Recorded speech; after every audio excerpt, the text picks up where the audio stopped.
अब हम स्टार्ट करने जा रहे हैं HTML के अंदर अपना चैप्टर 2, जिसमें हम एक और लेवल ऊपर बढ़ के HTML को सीख रहे होंगे। इस चैप्टर के अंदर हम इनलाइन एंड ब्लॉक एलिमेंट्स के बीच का डिफरेंसेस समझेंगे, सिमेंटिक टैग्स के बारे में बात करेंगे। पीछे जो हमने पोर्टफोलियो जैसे प्रोजेक्ट्स बनाए हैं उनको हम मिनी प्रोजेक्ट की तरह समझ सकते हैं। एक्टिविटीज़ जो की थी उनमें हम एक लेवल और बढ़कर कुछ चीज़ों को ऐड करने वाले हैं और कुछ सवालों को प्रैक्टिस करेंगे एंड और ज़्यादा अच्छे अच्छे कॉन्सेप्ट्स को सीखने वाले। सबसे पहली चीज़ जिसको हम स्टार्ट करने वाले हैं वो है the difference between inline and block elements.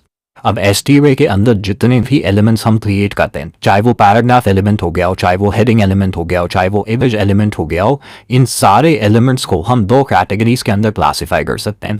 एक कैटेगरी होती है हमारी इनलाइन की एंड एक कैटेगरी होती है हमारी ब्लॉक की।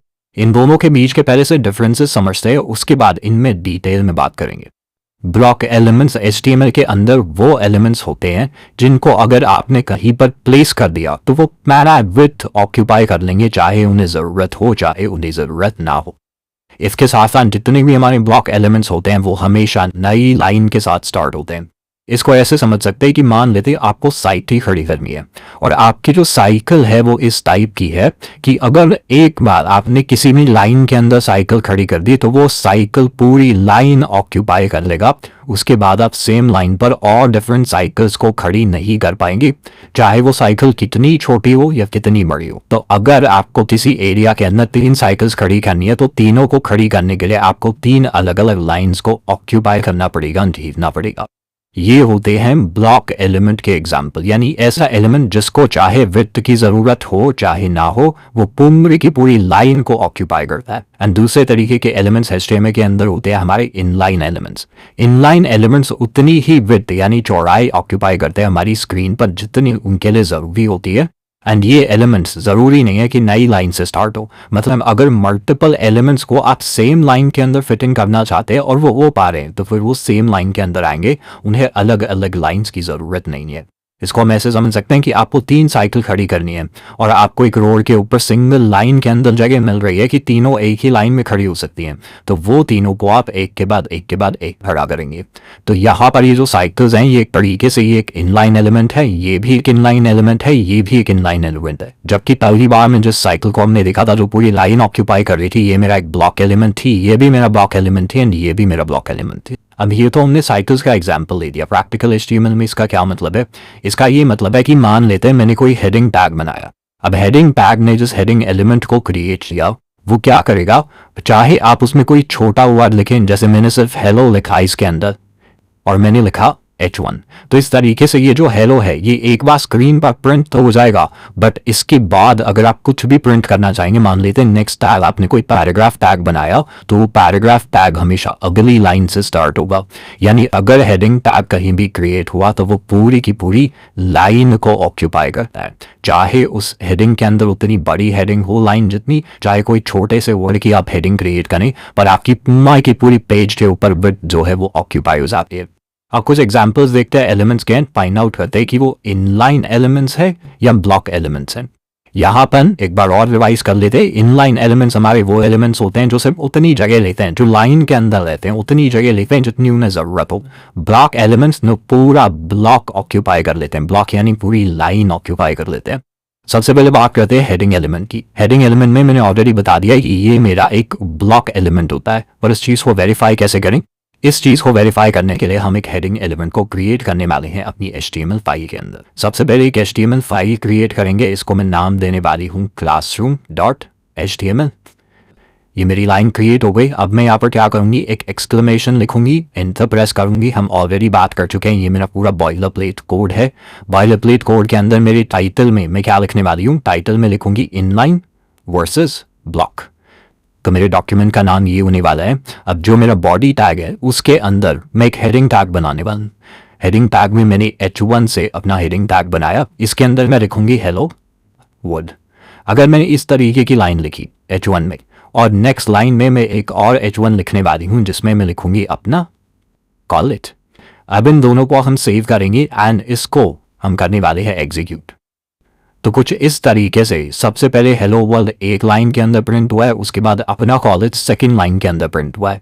तो हेलो वर्ल्ड को सिर्फ इतनी ही जगह की ज़रूरत थी, पर फिर भी इसने क्या किया, पूरी की पूरी लेंथ को ऑक्यूपाई कर दिया और अपना कॉलेज को फर्स्ट लाइन में फिट इन नहीं होने दिया। इसको हम इंस्पेक्ट करके भी वेरीफाई कर सकते हैं। जैसे मैं यहाँ पर क्लिक करूँ इंस्पेक्ट एलिमेंट करने के लिए, तो मुझे दिख रहा है कि यहाँ पर हाईलाइट होने वाला ब्लू एरिया क्या है, पूरी की पूरी विड्थ को देख रहा है, यानी पूरे के पूरे ब्लॉक में फैली हुई है मेरी हेडिंग 1, और जो मेरी हेडिंग 2 है वो भी पूरे के पूरे ब्लॉक के अंदर फैली हुई है। तो जो मेरा हेडिंग एलिमेंट है, मैं यहाँ से वेरीफाई कर सकती हूँ दो हेडिंग्स को साथ में लिख के कि दोनों अलग अलग लाइंस पर आ जाती है, इवन दो दोनों के अंदर जो वर्ड्स है वो बहुत छोटे हैं, जिन्हें पूरी लाइन की जरूरत नहीं है, पर फिर भी एलिमेंट पूरी लाइन ऑक्यूपाई करेगा। नेक्स्ट एलिमेंट जिसकी हम बात करने वाले हैं ये है मेरा पैराग्राफ एलिमेंट। और पैराग्राफ एलिमेंट को लिखते टाइम हमने ऑलरेडी पहले देख रखा था कि अगर हम चीज़ों को अलग अलग लाइन पर लाना चाहें तो उसके लिए हम डिफरेंट कंटेंट को अलग अलग पैराग्राफ्स के अंदर डिवाइड कर सकते हैं। तो यही से हमें आइडिया लग जाना चाहिए कि मेरा पैराग्राफ एलिमेंट भी एक ब्लॉक एलिमेंट है, यानी एक पैराग्राफ के अंदर चाहे आप कितना भी कंटेंट रखें वो पूरी की पूरी विड्थ को जो उसके पास अवेलेबल है उसको ऑक्यूपाई करता है। इसको भी हम HTML से वेरीफाई कर सकते हैं। मैं क्या करने वाली हूँ, हेडिंग के बाद या फिर क्या करेंगे, इस हेडिंग को ही कन्वर्ट कर देते हैं पैराग्राफ में। ये मेरा पैराग्राफ 1 है, ये हेडिंग बन जाएगी मेरा पैराग्राफ 2। इसको कर लेते हैं सेव एंड यहाँ पर मैं करने वाली हूँ रिफ्रेश। तो ये मेरा फर्स्ट पैराग्राफ हो गया, ये मेरा सेकंड पैराग्राफ हो गया, दोनों टैग्स अलग अलग लाइन में आ जाते हैं। इसको भी अगर मैं चाहूँ तो इंस्पेक्ट कर सकते हैं। इंस्पेक्ट करके ये मेरा फर्स्ट पैराग्राफ हमें दिख भी रहा है कि पैराग्राफ टैग के लिए भी यहाँ पर हाईलाइट हो रहा है, ये भी पूरा ब्लॉक एलिमेंट है, ये भी पूरा ब्लॉक एलिमेंट है। अब नेक्स्ट एलिमेंट की बात करते हैं। नेक्स्ट एलिमेंट जिसको डिस्कस करेंगे ये है मेरा एंकर टैग। अब एंकर टैग HTML के अंदर सिर्फ उतनी जगह लेता है जितना उसके लिए ज़रूरी है, तो एंकर टैग मेरा एक इनलाइन एलिमेंट होता है। एंकर टैग को भी एक बार लिख कर देखते हैं। HTML डॉक्यूमेंट के अंदर मैंने 2 पैराग्राफ्स लिखे हैं और इसी पैराग्राफ के अंदर मैं क्या करने वाली हूँ, यहाँ पर बना दूंगी एक एंकर टैग।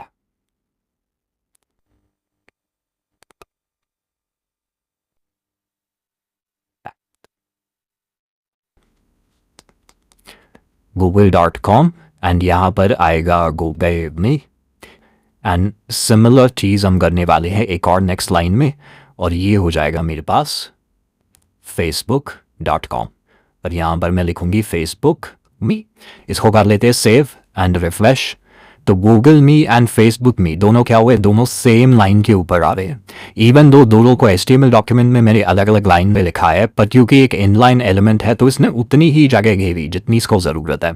अगर मैं चाहूँ कि मुझे एक और एंकर टैग लिखना है तो यहाँ पर मैं YouTube भी लिख सकती हूँ, youtube.com, और इसको मैं लिख सकती हूँ YouTube। इसको कर लेते हैं सेव एंड रिफ्रेश। तो ये थर्ड एंकर टैग भी इसके बाद आया, और ये एक के मान एक एंकर टैग्स तब तक आते रहेंगे जब तक मेरी पूरी लाइन नहीं भर जाती है, उसके बाद नेक्स्ट लाइन से आना स्टार्ट होगी। तो ये एक एग्जाम्पल है इनलाइन एलिमेंट का। इसको इंस्पेक्ट भी कर सकते हैं। ये मेरा फर्स्ट एलिमेंट है जो सिर्फ इतनी विड्थ पे घेर रहा है, ब्लू एरिया आपको हाईलाइटेड में दिख रहा है। ये मेरा सेकंड एलिमेंट है, ये मेरा थर्ड एलिमेंट है। एंड अगेन हम देखें कि ब्लू लाइन पूरी विड्थ में कब आई है, ये आ रही है बॉडी टैग के लिए। तो यहाँ से मुझे आइडिया लग रहा है कि मेरा बॉडी टैग एक ब्लॉक एलिमेंट होता है, बल्कि एंकर टैग्स में इनलाइन एलिमेंट होते हैं। नेक्स्ट हम बात करने वाले हैं इमेज एलिमेंट की। इमेज एलिमेंट भी HTML के अंदर सिर्फ उतनी जगह लेता है जितनी मेरी इमेज को ज़रूरत होती है। तो इमेज एलिमेंट भी मेरा एक इनलाइन एलिमेंट होता है। जैसे अगर मैं एक पैराग्राफ की बात करूं और पैराग्राफ के अंदर मैं किसी इमेज को इंसर्ट करना चाहूँ, यहाँ पर ले लेते हैं paragraph, this is an image, और यहाँ पर मैं एक इमेज को इंसर्ट करने वाली हूँ।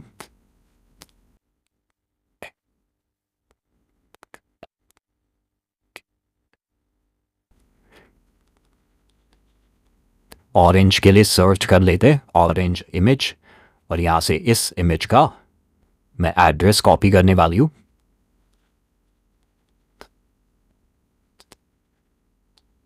इसको कर लेते हैं save and now refresh.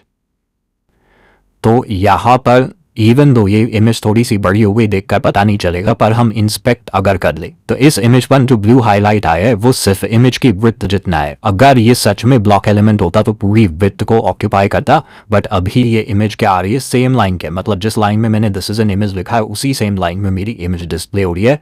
Image next line में डिस्प्ले नहीं हो रही। अगर इमेज नेक्स्ट लाइन में डिस्प्ले होनी होती तो फिर वो कुछ ऐसी दिख रही होती है जिसको मैं पैराग्राफ टैग के बाद लिखती, तो मेरा ऑरेंज जो है वो नीचे आ गया और अब मेरा पैराग्राफ ऊपर रह गया। पर क्योंकि इमेज एक इनलाइन एलिमेंट है इसीलिए वो पैराग्राफ के साथ ही अंदर डिस्प्ले हुआ। इनफैक्ट अगर मैं दो इमेजेस को एक साथ डिस्प्ले कराऊं, जैसे एक एप्पल इमेज का एड्रेस हम कॉपी कर लेते हैं,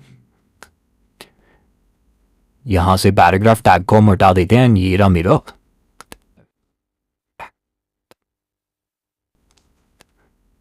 तो ये मेरा फर्स्ट इमेज टैग है, ये मेरा सेकंड इमेज टैग है। एंड अब मैं करने वाली हूँ अपने पेज को रिफ्रेश, तो दोनों इमेजेस सेम लाइन के ऊपर अपीयर होती हैं। तो इस तरीके से मेरा इमेज एलिमेंट एक इनलाइन एलिमेंट है। नेक्स्ट एलिमेंट जिसके बारे में हम पढ़ने वाले हैं इसका नाम है div एलिमेंट। div एलिमेंट का जो ऑफिशियल नाम है इसको हम कंटेंट डिवीजन एलिमेंट भी कहते हैं। इस एलिमेंट का बेसिक काम होता है, इसके नाम से ही पता चलता है, कंटेंट को डिवाइड करना। यानी इस एलिमेंट के अंदर कोई खुद की फंक्शनैलिटी नहीं होती, जैसे पैराग्राफ एलिमेंट का काम होता है एक पैराग्राफ को क्रिएट करना, इमेज एलिमेंट का काम होता है इमेज को क्रिएट करना, हमारे एंकर टैग का काम होता है एक हाइपरलिंक को डिस्प्ले कराना। बट हमारा जो div वाला एलिमेंट होता है उसकी खुद की अपनी फंक्शनैलिटी नहीं है, ये बाकी एलिमेंट्स के लिए एक कंटेनर एलिमेंट होता है। div इज अ कंटेनर जिसको यूज किया जाता है बाकी HTML एलिमेंट्स का ग्रुप बनाने के लिए, ताकि डिफरेंट एलिमेंट्स को अगर हमें ग्रुप करना हो तो उनको एक साथ हम div एलिमेंट के अंदर लिखकर उसे ग्रुप कर सकते हैं। एंड div एलिमेंट हमारे पास एक ब्लॉक लेवल एलिमेंट होता है। एक बार div को समझने के लिए हम छोटा सा HTML कोड लिखने वाले हैं। मैंने क्या किया, मेरी जो classroom.html फाइल है इसके अंदर मैं अपने पुराने कोड को हटा देती हूँ और मैं कुछ एंकर टैग्स को क्रिएट करने वाली हूँ। मैंने लिखा एंकर, यहाँ पर मैं लिखने वाली हूँ google.com। इसी सेम तरीके से मैं यहाँ पर लिखने वाली हूँ YouTube एंड इसको कर देते हैं youtube.com। नेक्स्ट लाइन के अंदर मैं लिखने वाली हूँ Facebook और यहाँ पर कर देते हैं Facebook। तो मैंने तीन अलग अलग एंकर टैग्स को क्रिएट किया है। एक बार अपने पेज को रिफ्रेश कर लेते हैं तो ये तीनों एंकर टैग्स एक सिंगल लाइन के अंदर डिस्प्ले हो गए, क्योंकि हमने ऑलरेडी बात करी है मेरा एंकर टैग मेरे लिए एक इनलाइन एलिमेंट होता है। अब मैं चाहती हूँ कि मेरा ये जो गूगल एंड यूट्यूब वाले एलिमेंट्स हैं, मतलब ये दोनों सेम लाइन पर आ जाए एंड फेसबुक अगली लाइन पर चला जाए। एंड उसके साथ साथ मैं चाहती हूँ कि गूगल एंड यूट्यूब दोनों जिस लाइन पर आ रहे हैं उसका बैकग्राउंड कलर लाल हो जाए। ऐसे केसेस के लिए जब मुझे ऐसी चीजें करनी होती है तो मैं क्या करूंगी, बाहर मैं एक div एलिमेंट को क्रिएट करूंगी। ये मैंने एक div एलिमेंट क्रिएट कर दिया, ये इसका ओपनिंग टैग हो गया, ये मेरा क्लोजिंग टैग हो गया। एंड इस div एलिमेंट के अंदर मैं अपने दोनों एंकर टैग्स को ट्रांसफर करने वाली हूँ। तो ये एक तरीके से div एलिमेंट के अंदर मैंने एंकर टैग्स को क्रिएट किया, एंकर एलिमेंट को क्रिएट किया। एंड अब कर लेने इसको सेव एंड नाउ रिफ्रेश। तो इस तरीके से क्या हुआ, क्योंकि div एक ब्लॉक लेवल एलिमेंट है तो एक div के अंदर सारा जो सामान था वो इस पूरी लाइन को ऑक्यूपाई कर लेगा, यानी गूगल और यूट्यूब वाले टैग्स पूरी लाइन को ऑक्यूपाई कर लेंगे। एंड div के बाद वाली जितनी चीजें थी जैसे फेसबुक वाला एलिमेंट अब नेक्स्ट लाइन पर आ जाएगा। इस चीज को वेरीफाई करने के लिए हम इंस्पेक्ट भी कर सकते हैं कि यहाँ पर ये मेरे लिए पूरा div है, div के अंदर मेरे पास ये एक एंकर टैग है, ये एक एंकर टैग है, एंड नेक्स्ट लाइन में मेरे पास सिर्फ एक एंकर टैग है। तो इस div ने क्या किया, पूरी लाइन को ऑक्यूपाई कर लिया जिसके अंदर गूगल एंड यूट्यूब वाले टैग्स भी आ गए। अब मैं चाहूँ तो पूरे div का मैं बैकग्राउंड कलर भी चेंज कर सकती हूँ। मैं यहाँ पर इस एलिमेंट पर क्लिक करने वाली हूँ और यहाँ पर मैं लिखूंगी बैकग्राउंड कलर इक्वल्स रेड। मैंने एंटर किया एंड जैसे ही एंटर किया मेरा क्या हुआ, इस वाले div का ये बैकग्राउंड कलर रेड हो गया। नेक्स्ट वाला जो एलिमेंट है उसमें कोई बैकग्राउंड कलर नहीं है। ये जो बैकग्राउंड कलर चेंज करने का तरीका है, तो बेसिकली इंस्पेक्ट के अंदर ही मैं कुछ अपनी CSS यानी स्टाइल की प्रॉपर्टीज ऐड कर सकती हूँ पेज पर ये प्रॉपर्टीज परमानेंट नहीं है। मतलब जैसे ही मैं इस पेज को रिफ्रेश करूंगी वो गायब हो जाएगी एंड दोबारा से मुझे सेम लाइन लिखनी पड़ेगी अपने इस एलिमेंट के लिए। तो बैकग्राउंड कलर इस बार ग्रीन कर लेते हैं, तो इस तरीके से मेरा बैकग्राउंड कलर पूरे div के लिए ग्रीन हो जाएगा। इस तरीके से यूजुअली हम अपना CSS डिफाइन नहीं करते, वो CSS फाइल के अंदर ही डिफाइन होता है। बट क्योंकि मैं एक एग्जांपल आपको दिखाना चाहती हूँ div का, तो अगर मेरे पास ऐसा कोई टास्क आता है जिसमें मुझे कुछ एलिमेंट्स को ग्रुप करना है, उनको सेपरेट लाइन पर लेकर जाना है और उनके लिए बैकग्राउंड कलर चेंज करना है, तो वहां पर मैं उनको ग्रुप करने के लिए div एलिमेंट का यूज कर सकती हूँ और div एलिमेंट की हेल्प से वो ग्रुप भी हो जाएंगे एंड साथ के साथ वो डिफरेंट लाइन में भी चले जाएंगे। पर div का जो मेन काम काम होता है या जो स्पेशल प्रॉपर्टीज होती है उनको अभी ज़्यादा नहीं समझ पाएंगे। जब हम CSS कर रहे होंगे तो div को हम और ज़्यादा यूज़ करेंगे और ज़्यादा उसकी प्रॉपर्टीज़ को समझ पाएंगे। बट बेसिक div का यही है कि div एक ब्लॉक लेवल एलिमेंट है, तो div के अंदर हम जितने भी टैग्स लिख देंगे वो सारे के सारे हमारे एक पूरी की पूरी लाइन को ऑक्यूपाई कर लेंगे, ब्लॉक को ऑक्यूपाई कर लेंगे। एंड सेकेंड चीज़ के div को हम एलिमेंट्स को ग्रुप करने के लिए, उनका एक ग्रुप बनाने के लिए यूज़ करते हैं। और div इतना फ्रीक्वेंटली यूज एलिमेंट है कि हर एक वेबसाइट के ऊपर दिख जाएगा। जैसे अगर मैं यहाँ पर google.com पर जाती हूँ और यहाँ मैं इंस्पेक्ट करती हूँ google.com को, तो यहाँ मुझे पता चलेगा ये जो है ये मेरे लिए अपने आप में एक div है। तो यहाँ मुझे div दिखाई दे रहा है, यहाँ पर मेरे पास ये एक div है, यहाँ पर ये एक div है, यहाँ पर ये एक div है। मेरी जो मोस्टली वेबसाइट होती है वो एक divs का कलेक्शन हो जाती है, क्योंकि एक पॉइंट के बाद जब हम कॉम्प्लेक्स वेबसाइट्स को, वेब पेजेस को बिल्ड करना स्टार्ट करते हैं तो उसमें बहुत सारे एलिमेंट्स को ग्रुप करने की ज़रूरत होती है। तो जब हम नॉर्मल वेब पेजेस को, वेबसाइट्स को बाद में अच्छे लेवल पर डिज़ाइन कर रहे होंगे, क्रिएट कर रहे होंगे, तो हम div को बहुत ज़्यादा यूज़ करने वाले हैं। नेक्स्ट बात करने वाले हैं स्पैन एलिमेंट ही। अब ये जो स्पैन एलिमेंट होता है इसकी जो फंक्शनैलिटी है वो बिल्कुल div जैसी है। यानी div का काम क्या था, एलिमेंट्स को ग्रुप करने का, तो स्पैन का काम भी यही होता है कि एलिमेंट्स को ग्रुप करता है। इसके अंदर अपनी कोई इंटरनल कोई स्पेसिफिक फंक्शनैलिटी नहीं है जिसके लिए यूज़ किया जाता है। तो अगर स्पैन एलिमेंट की बात की जाए तो ये भी हमारे पास एक जेनेरिक कंटेनर होता है जिसका काम होता है HTML एलिमेंट्स को ग्रुप करना, साथ में होल्ड टुगेदर करना। बस स्पैन और div में मेजर डिफरेंस जो ये आता है कि div मेरा ब्लॉक एलिमेंट होता है जबकि स्पैन मेरे पास इनलाइन एलिमेंट होता है। यानी कुछ एलिमेंट्स को अगर मैं जोड़ना चाहूँ पर मैं नहीं चाहती कि वो अलग से अपनी एक लाइन ऑक्यूपाई करें, तो उनको मैं स्पैन एलिमेंट या स्पैन टैग की हेल्प से ग्रुप कर सकती हूँ। एक बार इसका भी एग्जांपल देख लेते हैं। मैंने जो अपने HTML कोड के अंदर 3 एंकर टैग्स को डिफाइन किया था, तो पहले मैंने div में उनको ग्रुप किया था। इस बार मैं क्या करने वाली हूँ, स्पैन टैग के अंदर इनको ग्रुप करने वाली हूँ। तो ये मेरा ओपनिंग टैग हो जाता है स्पैन के लिए, ये मेरा क्लोजिंग टैग हो जाता है। इसको कर लेते हैं सेव एंड इस बार मैं करने वाली हूँ रिफ्रेश। तो रिफ्रेश किया तो गूगल एंड यूट्यूब, ये जो दोनों एंकर टैग्स हैं जो स्पैन के अंदर है, ये अभी भी सेम लाइन के अंदर है। ऐसा नहीं है कि उन्होंने अपनी लाइन चेंज कर दी है। इस चीज़ को हम इंस्पेक्ट भी कर सकते हैं। यहाँ पर इंस्पेक्ट करूँ मैं तो इन दोनों का जो ग्रुप है वो एक तरीके से बन गया है इस स्पैन के अंदर। ये स्पैन है जिसमें दोनों के दोनों एंकर टैग्स अब आकर जुड़ गए हैं। तो अब अगर मुझे कोई ऐसा स्टाइल अप्लाई करना है या ऐसी कोई प्रॉपर्टी अप्लाई करनी है जो मैं चाहती हूँ पहले 2 एंकर टैग्स पर ही आए, तो उस प्रॉपर्टी को मैं डायरेक्टली स्पैन के साथ एसोसिएट कर सकती हूँ। इसका एग्जाम्पल ये हो सकता है कि जैसे अगर हम में से काफ़ी लोग हैं जो कोरा चलाते होंगे, कोरा के ऊपर यूजुअली इसको JEE की तैयारी के टाइम पर, कॉलेज एडमिशन से पहले यूजुअली कॉलेजेस कैसे हैं, उनके अंदर क्या क्या होता है, उस तरीके की चीज़ें एक्सप्लोर करने के लिए हमारे टाइम पर एटलीस्ट 2017 के अंदर 12th क्लास के अंदर हम एक्सप्लोर करते थे। अब यहाँ पर जैसे कोरा के ऊपर बहुत सारी चीज़ें, मीम्स वगैरह काफ़ी कुछ अवेलेबल होता है, पर अगर मैं इस पेज को इंस्पेक्ट करूँ तो मुझे ये पता चलता है कि इंस्पेक्ट करने के बाद कोरा के ऊपर हर एक चीज़ का जो नाम है, जैसे ये जो पेज का नाम है ये एक स्पैन है। यहाँ पर ये विशाल गोयल, ये भी एक स्पैन है। नेक्स्ट लाइन में अगर मैं नेक्स्ट नेम देखूँ, ये भी एक स्पैन है, ये भी एक स्पैन है, ये भी एक स्पैन है। तो कोरा के ऊपर इस तरीके से ये जो नाम डिफाइंड होते हैं ये सारे के सारे स्पैन है। तो स्पैन है तो सारी की सारी जो प्रॉपर्टीज़ हैं जो हम एक स्पैन के ऊपर अप्लाई करेंगे वो ऑटोमेटिकली बाय डिफॉल्ट जाकर इन सारे के सारे नेम्स के साथ भी जुड़ जाएंगी। तो ये तो एक एग्जाम्पल हो गया स्पैन एंड डिव्स को दिखाने का। बाकी स्पैन एंड डिव को हम और ज़्यादा डिटेल में एक्सप्लोर करेंगे CSS पढ़ते हुए। नेक्स्ट एलिमेंट जिसकी हम बात करने वाले हैं ये है मेरा HR टैग, यानी एक horizontal rule element. Horizontal rule element एक तरीके से मेरे पेज के अंदर ब्रेक्स लेकर आ जाता है। यानी अगर मैंने बहुत सारी लाइनें लिखी हुई हैं, मान लेते हैं मैंने पैराग्राफ लिखा हुआ है, this is my name which is Shraddha, इस तरीके से बहुत सारा मैंने टेक्स्ट लिखा हुआ है और मैं चाहती हूँ कि बीच में एक ऐसी लाइन आ जाए जो मेरे पेज को इस हिस्से एंड इस हिस्से में डिवाइड कर दे। तो बेसिकली पेज के अंदर ब्रेक्स लाने के लिए मैं HR टैग का यूज करती हूँ। HR टैग में हमारा ओपनिंग एंड क्लोजिंग टैग अलग अलग नहीं होते, सिर्फ एक सिंगल टैग होता है। जैसे इस तरीके से मैंने लिखा एंगुलर ब्रैकेट अपना HR एंड क्लोजिंग ब्रैकेट। अब ये जो टैग है ये बिल्कुल सिमिलर है मेरे BR टैग के।